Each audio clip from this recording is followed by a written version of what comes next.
Bonjour à tous, bienvenue sur Échec et Pédagogie. Bonjour Laurent. Salut Romu, salut à tous. Donc aujourd'hui, une nouvelle tactique quotidienne. Donc c'est une partie jouée en 1874. Ça ne nous rajeunit pas, hein, Laurent. Et Surtout toi. donc c'est une partie jouée entre Chigorin, donc le fameux, et avec les Noirs Davidoff, qui est moins connu. Le trait est au blanc. Donc, comme d'habitude, on vous invite à mettre sur pause la vidéo et ensuite Laurent va nous montrer la solution. Alors, avant de montrer la solution, on va essayer de faire un peu le bilan de la position qu'on a devant les yeux. Alors, on ne peut pas le deviner en voyant cette position, mais on a regardé la partie en entier avec Romu. On sait que c'est issu d'un très tranchant gambit du roi, la variante de Polerio avec le sacrifice de pièces. Donc, Chigorin s'est lancé à l'attaque du roi adverse dès le début de la partie. On voit les stigmates de cette ouverture violente dans la mesure où, matériellement, les blancs sont en retard. Ils ont une tour de moins, une tour qu'ils ont sacrifiée. Cependant, toutes leurs pièces sont à l'attaque. Alors, évidemment, le tandem dame et cavalier est en place. Le fou participe le long de cette diagonale. Le roi noir n'a pas roqué, est toujours au centre et va y rester très longtemps. Et la tour F1 est active aussi. On pourrait imaginer pourquoi pas la faire coulisser sur la colonne, sur la quatrième rangée, ou bien l'utiliser le long de la colonne F. Les noirs ne sont pas en reste en termes de possibilités d'attaque, dans la mesure où le roi blanc n'a plus de défenseur, il n'y a plus de pions devant lui, la dame et le fou noir sont à portée de tir de ce roi. Peut-être que le cavalier et la tour pourraient un petit peu plus tard rejoindre cette attaque, mais bon, c'est plus difficile à envisager. Et enfin, la tour d'avance est en A8, et évidemment, elle n'a pas beaucoup d'influence sur la partie. Donc dans ce genre de scénario, il n'y a pas tellement de questions à se poser. En quelque sorte, celui qui va réussir à organiser ses pièces du mieux possible va réussir à mater le roi de l'adversaire tout bêtement.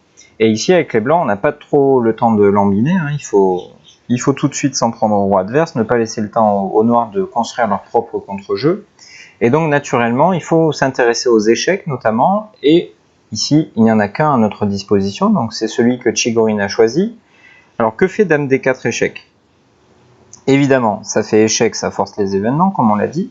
Mais ça permet aussi à la dame de se poster en face de celle de l'adversaire et ainsi de clouer le fou G4. Comme on va le voir par la suite, ça va avoir une certaine importance.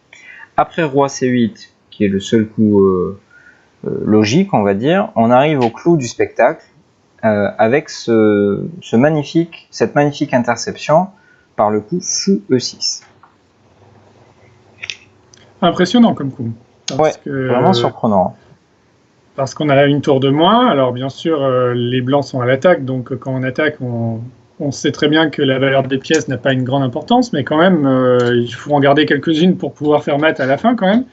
Et là, Chigorin n'hésite pas à mettre son fou en prise.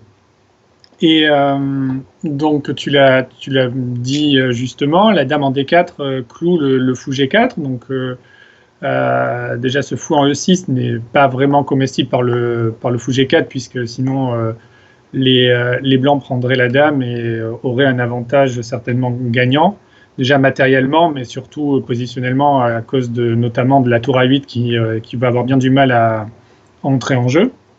Tout à fait. Et bien évidemment, le fou en E6 ne peut pas être pris par le pion, puisque alors le fou en G4 ne contrôlerait plus la case D7 et il y aurait un mat forcé très rapide qui commence par dame D7, roi B8, dame prend tour, cavalier C8 et un joli mat à l'étouffer avec cavalier D7. Exactement. Donc ce que tu viens d'expliquer, ça signifie que Davidoff, encore une fois, n'a pas le choix et doit bouger son roi. C'est ça, exactement. Il est obligé de jouer roi B8. Alors, Laurent, à toi de nous dire comment Chigorin a fini le travail. Eh bien, on va continuer à faire échec. En tout cas, Chigorin a continué à faire échec. On sait que quand on est à l'attaque, on doit regarder en premier les échecs notamment, et lorsqu'ils commencent à s'enchaîner de cette façon-là, c'est plutôt bon signe, on est sur la bonne voie. Donc cavalier D7 échec est assez facile à trouver. Ce qu'il est peut-être un petit peu moins, c'est la découverte, parce qu'on a plusieurs tentatives intéressantes. On pourrait penser à cavalier B6 pour l'échec à la découverte, pourquoi pas cavalier C5, pourquoi pas cavalier E5, bref, il y a beaucoup de... il peut y avoir pas mal de fausses pistes, on va dire, et Chigorin a, sans trop de surprise, trouvé le meilleur coup avec l'idée cavalier C5. Alors, comme on va le voir juste après, ce cavalier est destiné à se sacrifier pour permettre à sa dame de finir le travail. Ouais, alors après cavalier C5, on imagine qu'on n'a toujours pas le choix avec les noirs, puisque sur fou prend, ça rappelle ce qu'on avait vu juste avant. Bien sûr, on prend la dame avec toujours une position complètement gagnante. Et sur F prend E6, c'est toujours le même mat à l'étouffer, dame D7, dame prend tour et cavalier D7. Exactement. Donc la réponse après cavalier C5 des noirs est forcée, c'est roi B8. Voilà, c'est roi B8. Et le roi est enfermé en B8, à la fois par ses propres pions et sa propre tour, mais aussi par ce fou qui contrôle la case C8, qui n'a toujours pas été pris d'ailleurs depuis quelques coups. Donc on sait que si on parvient à faire échec dans de bonnes conditions, c'est-à-dire notamment sans obstruer la diagonale de ce fou E6, il y aura échec et mat. Donc cavalier D7 ne remplit pas les conditions que je viens de donner, il faut chercher autre chose, et Chigorin avait vu probablement très longtemps à l'avance qu'il y avait cette possibilité, avec cavalier A6 échec, un simple sacrifice de déviation, pour que le pion B7 change de colonne, et ainsi ouvre un espace jusqu'au roi, et après dame B4, c'est tout simplement échec et mat. Ouais, très joli, une belle coordination des pièces blanches. On voit que dans la position finale, les blancs ont une tour et un cavalier de moins, mais il suffit de regarder la pauvre tour A8 qui n'a pas pu jouer de toute la partie, et même la tour en E8, le cavalier en E7, le fou en G4, toutes ces pièces ne sont absolument pas coordonnées, tandis que les pièces blanches travaillent ensemble de manière efficace. On voit notamment le fou et la dame, le fou s'occupe de la diagonale H3, C8, et la dame a profité de l'ouverture de la colonne B par le sacrifice cavalier A6. Donc très belle exploitation du manque de coordination des pièces noires par Chigorin. Merci Laurent. Merci à toi.